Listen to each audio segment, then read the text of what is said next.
Being able to control all the schedules in one place has been useful. Over time, people make amendments to, Word documents or Excel documents. There's limited control over that. Whereas all of our schedules are now in one place. We've got control over who can access those, who can change them. From a governance perspective, that's really been helpful.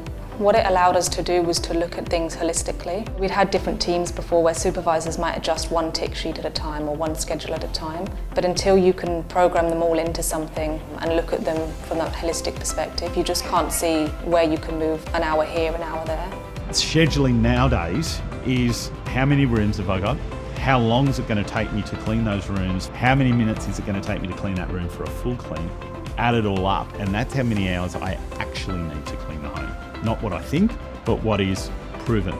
If you'd asked a cleaner how many rooms they clean, they may have said 20 or 25. But when they actually look at that properly on a run sheet and understand that a bathroom is cleaned differently than a bedroom, they'll understand they've got 25 bedrooms, 25 bathrooms, and then probably 25 or 30 other areas that support those residents' rooms. We have a finite number of resources to service a building like this, so ultimately we're not looking to reduce necessarily hours. What we're trying to do is to find the best productivity with the hours that we've got. So looking at the schedules digitally on a system let us transfer, tasks from one person to another quite easily.